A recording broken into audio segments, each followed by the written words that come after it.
What's up, lads? We're back with episode 2 of Locker Room Talk, and we have a very, very special guest with us.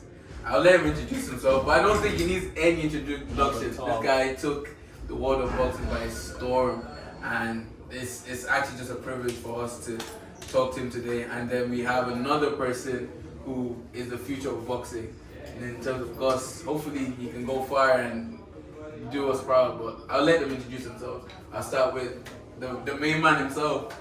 Thank you very much for inviting me. Thank you. We're in his gym. We didn't invite him, we just came. You invited me to your show and I feel delighted, and I'm happy to say I'm back, fighting in the UK, UK, Ireland, and I love it. I love every single day of it. It was the hardest camp I ever had mentally, because I came with millions of doubts. I thought really Thomas Hart is going to knock me out cold. That's really why I came here. I thought Thomas Hart, because I know Thomas, he fights with me, he's younger than me, and kind of looked up to me as we went. Everyone looks up to me. And I said, bro, Thomas is going to knock me out and finish my career. So that was my mindset, just 2 months ago. So to go from there to now talking to Sky Sport and to you guys, it's just crazy. And I'm ready as I never was ready before, so it's ludicrous. That's unbelievable. Do you think, we'll introduce you in a second? Introduce yourself, bro. No, we'll introduce him in a second. Do you think that fair is a big thing in boxing? What? You said you came with a lot of doubts. Were you scared? You said you were scared. Oh yeah. No, listen, boxing is all mental. So I think everybody knows that now, but whoever doesn't know, it's all mental. The toughest fights are not punches. I don't care about punches. You can ask Gus. I don't care. I just walk through the punches, walk through the bad days, and I can come on the next day. But mentally, when you are there in mind, it's very hard. I got nightmares. I went through all of it. My country, Croatia, kind of turned their back against me for a bit. And now you're only as good as your last fight. So all the other 11 knockouts doesn't mean nothing. If I lost one fight, I wasn't even there. So I say it's not fair, but what am I to say? Boxing is not older than me. So we'll go to your right.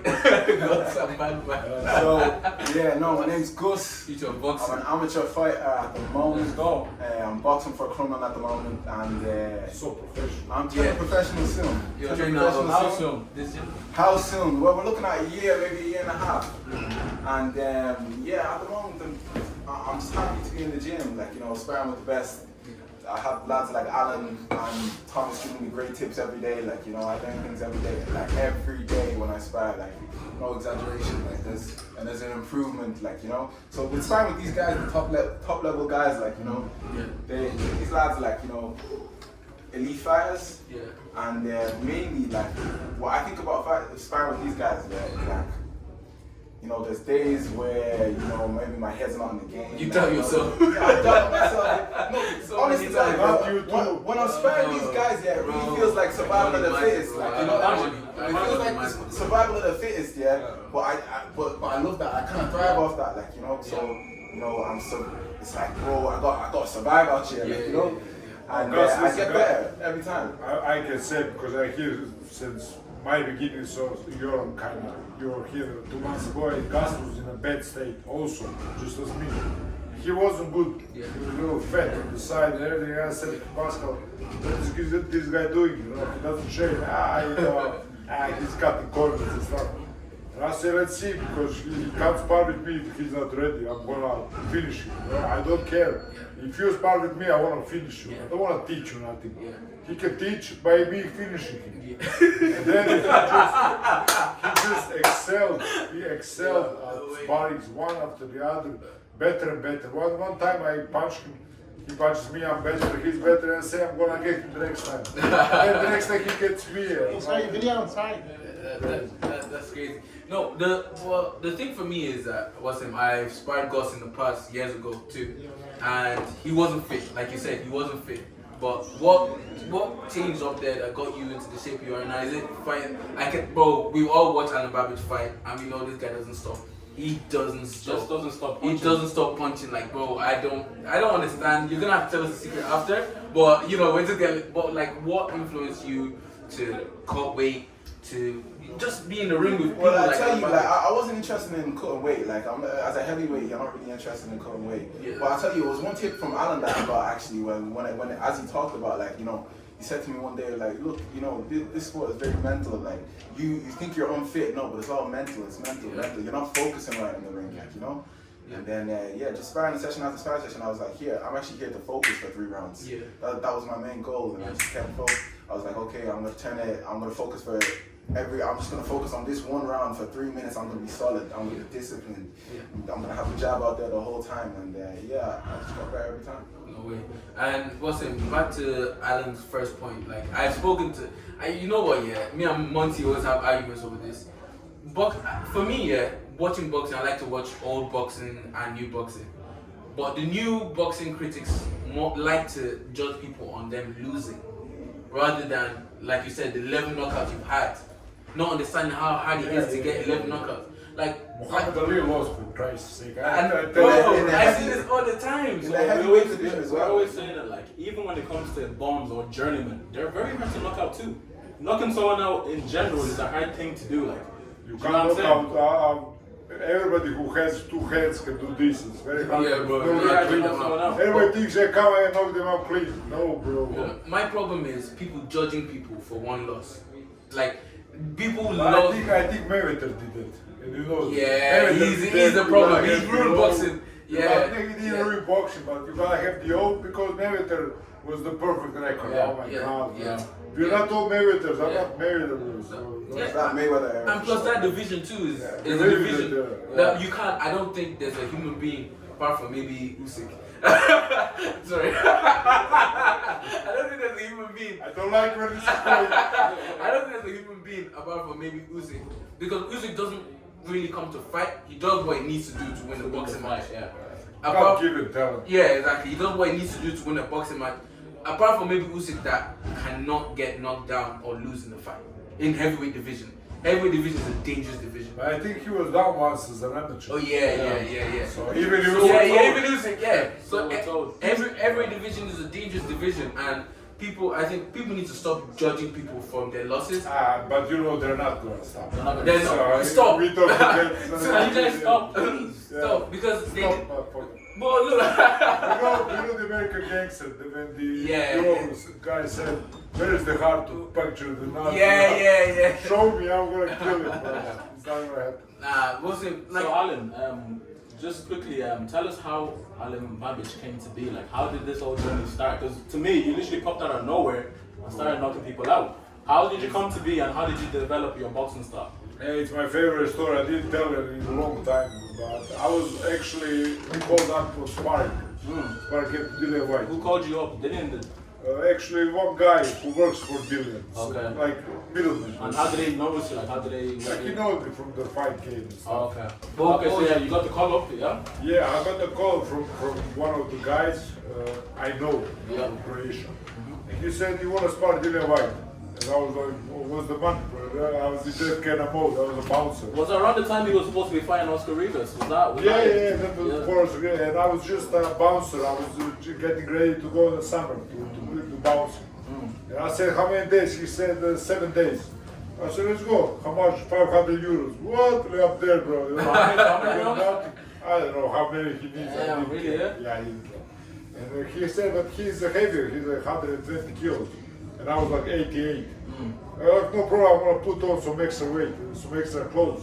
So I look heavier. And I said, okay, he said, okay, let's go. And I went there to London the first day. And the ambulance picked me up, one of the bodyguards, Dillian White. And I came in with like 3 sweatshirts, everything was this. And the next day when he saw me, he said, look where you, half of you is gone, where have you went? And then we sparred, and first sparring was amazing, brilliant, just brilliant. He bashed my head, I bashed him. And the second sparring was even more brilliant, I was all in blood. I have the picture, I was all fucked up. And the third spar, I still went on, I couldn't walk because I was badly injured, and I was small. I was limping, And I said, let's go. And he said, really? I said, 10 rounds.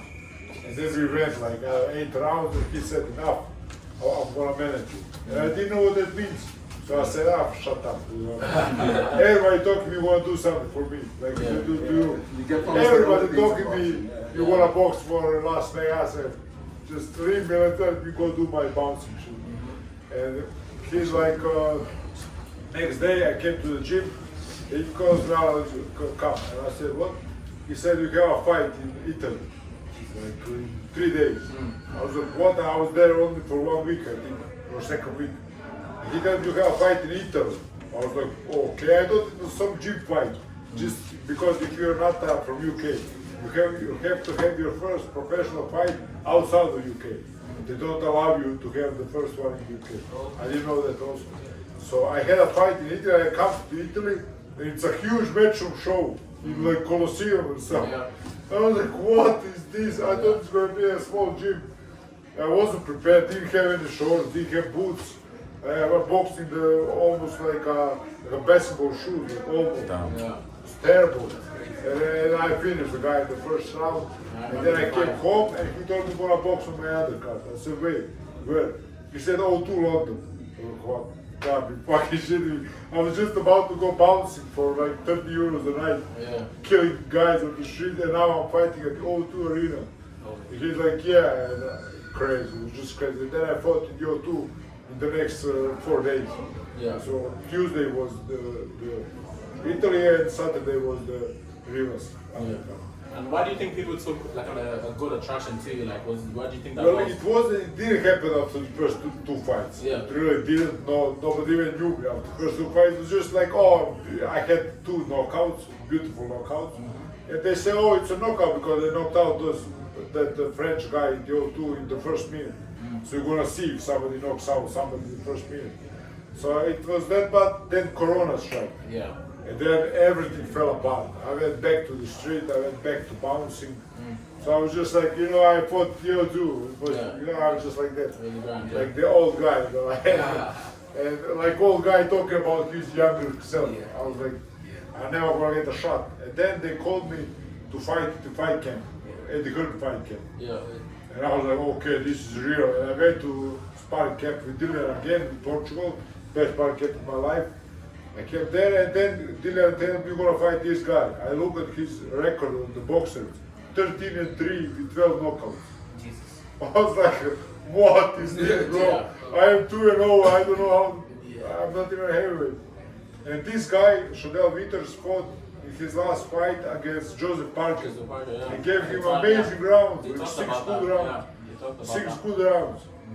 Wow, and I was like, okay, this is my end, I go all out, I go all in. I'm not going to surrender, so I go all in. And I remember walking in the garden, walking to my song Gladiator, and this music. And I remember Savage being there. I remember, I'm looking good right now. I remember Savage telling me, I'm here, you're not alone. So you were actually nervous for that fight? And, I thought I'm going to get killed. You were the favorite for that fight? Yeah, but I didn't know what favorite means. Believe me, I was really not included into boxing. So you didn't actually know what the actual public thought about the fight? No. And then listen, I want to tell you this. We were at the press conference, the most famous press conference. Me and Chandel are going at it, and I started, I'm gonna kill you right now. I really meant it. I really meant it because I was a stupid bouncer. And I was like, oh my God, the public gonna hate me. They wanna arrest me. No, they love that shit. What did I talk? I was swearing a lot of time, and I said I'm gonna kill you right now, right there. I wanted to. And then something happened. Everything got turned around. People loved me. I was the ultimate underdog, which wanna become like something. And it was abnormally perfect. And then I went to the fight, and I backed my words up. And I understood the UK likes when you back your words. And then that was it, that was all. Then I started charging Herkovic. I'm gonna fuck you all up, and just when it was mad. I was actually, for that fight, I was trending number 3 in Twitter. I think a lot of people actually were begging for you to fight Herkovic at the time because they just wanted to see Herkovic done at that point. They wanted you to beat him. They still kind of do, but I had a fall now. I'm gonna go back and right back at it. That's it. I just want to give the people what they want. That's it. And what they want from me is not just to shut up and fight. No, they want to see crazy knockouts. Because this is a league above. Yeah. This now I'm in a league above. I gotta prefer, because my first 9 fights was, I had Molina, I had Chambers, good fighters, Yeah. but let's say journeyman level. Gentlemen. Yeah, you can't say that those are world class fighters. Yeah. What do you think about crossover boxing? MMA fighters fighting boxers. Well, I was against it, like every single boxer on the planet, but now I'm not, because they have their own public. They have their own attendance. I never watched those fights. Yeah. Never. So it never. Would you do one? Like, would you Well, fight? listen, it's money talks. So Yeah. it would be wrong from my wife and my future kid for me to say no. I wouldn't. Yeah. I want to take care of them. Yeah, money So talks. Money talks. Everything, the opportunity, like for this fight when I lost for the WBC, Yeah. the opportunity came by itself. Yeah. I was just doing my thing and they called me, you can fight for the world title. And that was it. I said yes. My coach said no. I split up. I said, fuck you, fuck this, I go alone. Yeah. And I did that. I found a new coach and it turned out to be disaster. Yeah. Disaster. So, I came to this camp with Gus, with Celtic, with my head like, my last decision was total disaster. Total. I spent like 30,000 euros on that camp. 30,000 euros that I don't have. So, it's a lot of money for me, for everybody. For everybody, yeah. So, for everybody, so listen, I thought I'm gonna come here and it's gonna be the same because I make mistakes. Yeah. And then I was like, but I gotta try. I'm coming here for Thomas Carty to knock me out. So I can leave boxing. Because I've fought people from England and I've fought people from Ireland. One thing for me I've realized, and American people too, one thing I've realized is maybe Irish boxing is a bit more technical. Would you agree? Yeah, but that was very bad for them. You can ask us also. Yeah. Because if you fight technical with me, you're you're dead. Yeah. You're dead. Yeah. Thomas Carty was trying something, like he not- soon it's realized. What do you think of his jab? Because I think he does have a really good jab. I think about him that I never saw that kind of back on a man. He's like this big. His back is that He wide. moves fast. He moves fast. He has all the physical attributes. Yeah. He has everything. Now it's the matter of mind. Yeah. If you ask me, Gus is the best of us three because his mind is fucking unbreakable. So what's it like sparring him? I beat his guy like crazy. He doesn't care. Those are the best boxers. That's me also. I got beat, but I don't care anymore. Yeah, that's sparring. That's what But sparring is for. he is like that naturally. I'm not. I'm very angry naturally. I want to kill everybody. I want to go against the world. You saw with Chandel Winters. Yeah. He's not going to act like that. He's a college educated. Yeah. I'm not. Yeah. To you. I don't want to listen to you. I want to take your head off. Come to fight. And he's very smart, very sophisticated. So he understands he's going to get beaten. And he just We'll see what he can learn from learns him, from and I wasn't like that. I was just, I gotta destroy every single single round. person, I gotta win every single stake of the round. But that is very tiring.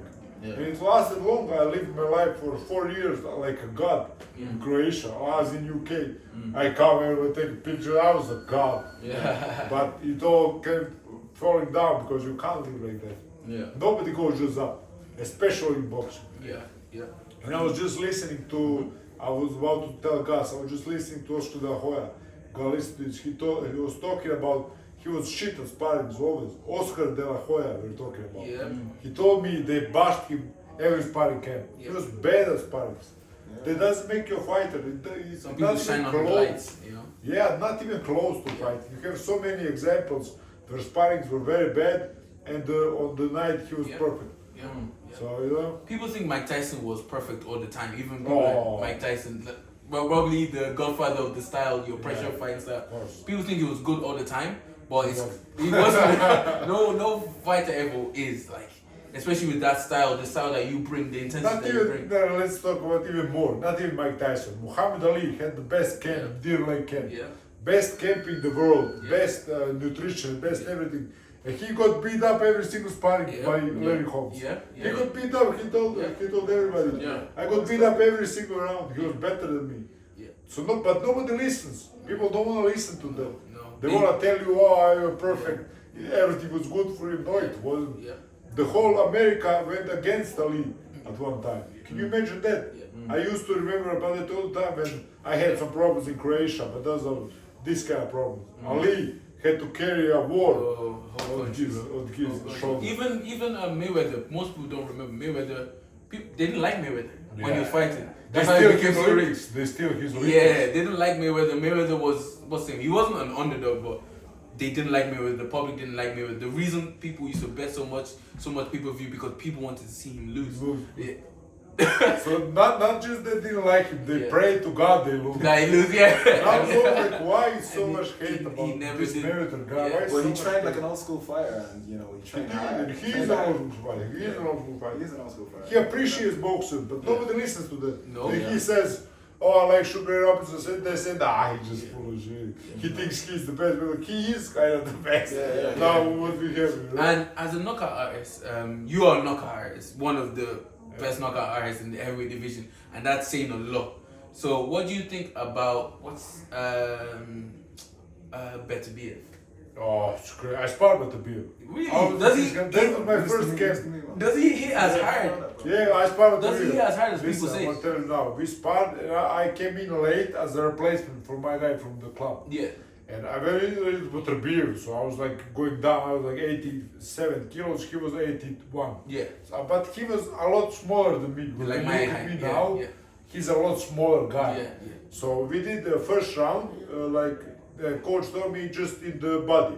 Because he was at the end of his camp. Oh, his camp, just yeah. like when we do touching and stuff. Yeah. Well, I'm crazy, I don't do touching. then I was mad. Yeah. Listen to this crazy. I don't even know if I talk about this. So I sparred with a beer, only body. Body shots, yeah. Yeah, and we were killing each other, bro. I'm going hard, I'm bigger. Yeah. So he was like, in Norway, in first round, and I catch him with the chin clean. No way. Clean, like, No way. I was like, sorry, but Beterbiev punched me with three straight. Da, with the chin. No way. Yeah. Let's And I go. was like, bro. He gets like that. He gets But like I that. wanted to go after him. I was crazy. Yeah. I was dead. Yeah. What did the coach say? Like, what would they And say? of course, whoa, what you doing? Crazy. I was like, so sorry. I kind of did. I kind of wanted to just a little bit to feel it, you know. So who do you think? Does then he went- hit as hard as people say? Yeah. Well, sincerely, I didn't felt it. And then, but listen, Yeah. we did body punch first round. Yeah. Second round, we did only jab. Yeah. So I'm longer and bigger and everything. Yeah. Yeah, Couldn't yeah, really you're do big, nothing. yeah, yeah. And after that round, he never threw me in there again. I was just standing aside, and he never chose me again for sparring. So then, who do you think wins then? Him against Bivol? I think Beterbiev. Why? Because my guy, which I go instead of, he's Olympic boxer, Javier Sepp. And he told me Beterbiev is a real deal. And if he tells me that, I believe him, so I think Beterbiev. Some people say Bivol is the real deal too. Of course he is. Listen to you, bro. Yeah, he is. He's Like we spoke about at the start, like it's a mental sport, like and I definitely feel like But Beterbiev doesn't have style, bro. He just kills you like me. He doesn't really have style. I feel like mentally, You know how hard it is to fight with somebody who doesn't have a style. Yeah. What's Beterbiev's style? Yeah, what He's is not his style? Like, He's what not- is his style? he's not Joe He's kind of Frazier. like a pressure fighter, but not too pressury. No pressure. That's the best way. Like, he's a pressure He's a fighter, power puncher, but not just punches, also combinations. and he can also box as well. Oh, He can also box. I think he will win because Javier Sepp said so. But also, if you ask me, I think Beterbiev will. He's just an enigma. Nobody can do nothing against him for 10 years. 100% KO ratio. Like let's not talk about it. He's knocked out more people than Deontay Wilder. Would you want to fight Deontay Wilder? Well, of course, but listen, it's Bridgerweight stupid. title. No, listen, it's stupid for me to now sit here with you guys and call out the other one. I cannot do that because I respect boxing. Yeah. So I'm just here to go with the flow, And right here after I take my fight, after take my victory, my whole life is gonna return to me because my life was taken away for 1 year. So I don't think about the big name. That's a big thing. You've left your wife and Everything. I told her I have the most beautiful wife in the world. I said tomorrow. We saw tomorrow, you engage her on TV like. You're watching Wait. my wife. Hey. Hey. I didn't do that. Sparring without the gloves now. Hey. I can do a few rounds. Hey. I'm just saying for. So I just told her, bro, I'm leaving. It was again my decision. Really? And my last decision was a disastrous one. No. So you can imagine my doubt. Yeah. And I come here, the first few sparring were bad, first few trainings were bad, and I say, who is this Paki guy? What Paki guy do?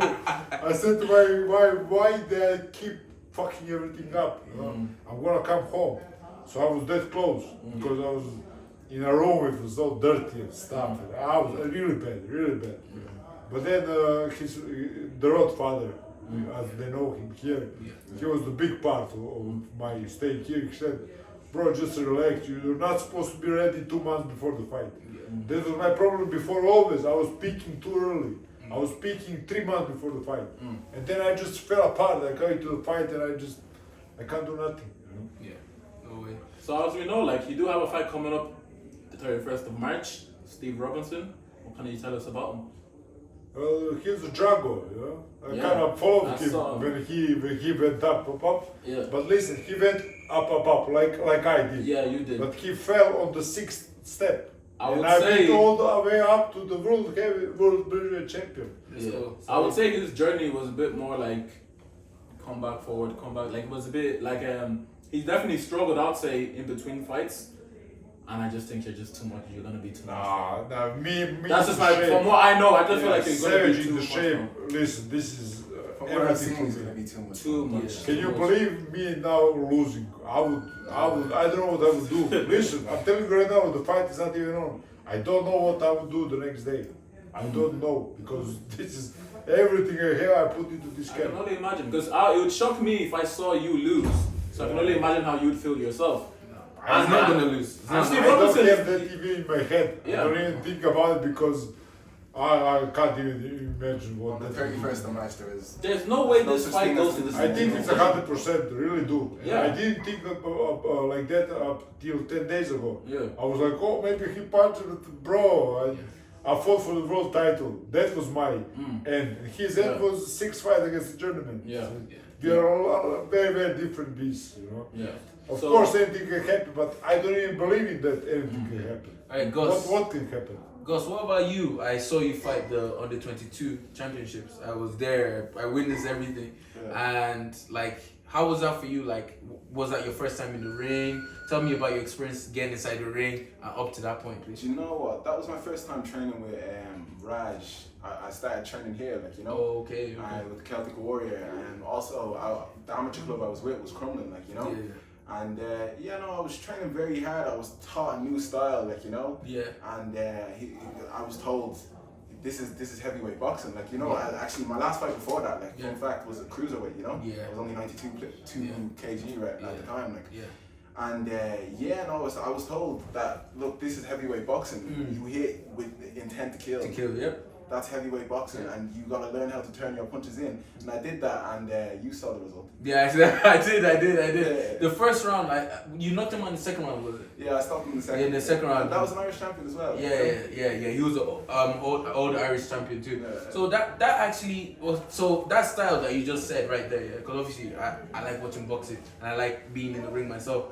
So your style was more professional in that fight. So the first round was 50-50. I remember that first round was 50-50. You were told to up the intensity in the second round, and then in the second round you just took the poor kid out. Like, It was just you know what? It was pure reaction. Like, it was just off the faith of God. I was like, look, I'm not going. As you said, like, I had family members there. I said I wasn't going home with a loss. Like, God was going to provide me a win, without a doubt. And that's what He did. are you very religious? Like, Would I say? Yeah, I'm very religious. Yeah. what about you, Ale? Now, because I experienced some things when I came to Ireland, actually. Yeah. Before I was always, this is a very interesting topic because I have a savage tattooed, you know? Yeah. A savage. Because that's what you are. That's what he is. I saw my savage, my tattoo, I saw him as a demon all the time. And then I was like, well, I'm a Christian guy and everything, and my people are trying to tell me. But then I realized, bro, my mother told me this is an angel, because I'm not a bad person, I would never do something bad to anybody. So now I'm gonna put another tattoo on this. It's gonna go like angel ringer because I don't see him as demon anymore. No. It's a big thing because I learned that in Ireland, so I can say that forever because I really had my spiritual journey also. My doubts were so big and so thick, I can't even describe it. Like all fighters have something they believe in. Like every boxer, from the best to the worst, have something they believe in. Because in the ring, what like, it's not easy. And you know what is the worst for me? I always say, you wanna know. Everybody is saying it's best if you fight for yourself. Yeah. But I don't think that's the point. That's the true. I don't fight for myself. I don't care about myself. I don't dress like I don't care about myself. I'm here because of my wife and my future child. So I think you really need to fight for something, not for yourself. It's the most stupid thing I heard. But nowadays, these new age kids, how do they call us? Boomers. How do they call it? I don't even know. Gen Z. The kids' hairs. They think you need to fight for yourself. What's the point in that? I don't need nothing. Put me one television, you don't even need television. One mobile phone here, one bed, and I'm done. I don't need anything else. But we're losing people like you in boxing. In life the old school. It's going away. We're losing people like you. Like, and I'm afraid for my child. Where is he gonna grow up? You know, all these he, she's and stuff. So I'm afraid, bro. I'm afraid. We're losing people like you and Gus and people like that because people would rather people who look glamorous than the people who are down doing the work like you. It's terrible. Imagine you looking glamorous and you know you're not glamorous.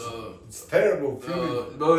It's terrible feeling. If enough people lie to you, you believe it. You know what I mean? How? You know you're not glamorous. I mean that's what I don't understand. All of this Instagram, I never put flashy stuff on Instagram. I put only the grit, the grind, the work every day, every single day. Everybody thought when I made it, let's say like that, when I was with Dylan, I'm going to drive cars. What cars, bro? There's no cars. That's a normal paying job. If you take my last 2 years, I had only 2 fights. If you take percentage, it would be better if I worked driving buses. No, it wouldn't because you wouldn't help people like me. Of course. No, I'm telling you. The same. The only difference with your job is it affects thousands of people. It affects, and it's something I want to do. That's the only difference. I don't want to work anything else. Croatia was calling for my retirement and stuff. 33. But how do you feel about people learning from your mistakes? Like, generally speaking, I'll tell you the truth now. Like, you are one of the people I look to. Ask anybody I box. The way I'll show you how I box later on. You see exactly. I looked. You know how I box. You're one of the people I look to and I fight like. But I tend to pick on your mistakes too. I'm not saying you make any, bro. He's look. I'm gonna make one now. Please don't. I'm gonna make one now. I'm just having a conversation. Everyone makes mistakes. The human beings, So what's it like? How do you feel about people learning from your mistakes in the sense of in the ring, outside the ring, and what you're saying now? Like, how do you feel about it? Of course, I love it. I love helping people, and whatever. If my greatest defeat, the last defeat, greatest defeat helps somebody, I'm happy. At least, I can get something out of it. Because it really destroyed my life. I never saw a man who had highs as me and lows in the matter of hours. It was 1 hour, 50 minutes before. So I went into the ring as a champion in my mind, although I wasn't in there, and I went out of the ring, I didn't know where I was totally lost. I would say I was drugged if I'm a shit person, but I know I wasn't in my head, but I felt really bad, bro. I was like, I didn't feel good for days. My wife was asking what's wrong with you. I was laughing like 3 days after the fight. I was like, I don't care, I lost in the loss. And my wife was calling my best friend and telling him something is wrong. I don't feel this defeat. Josh here from Irish Showdown, guys. Thanks for watching this week's podcast. Make sure you like, follow, subscribe to the YouTube channel, and keep an eye for videos coming weekly. Thanks, guys.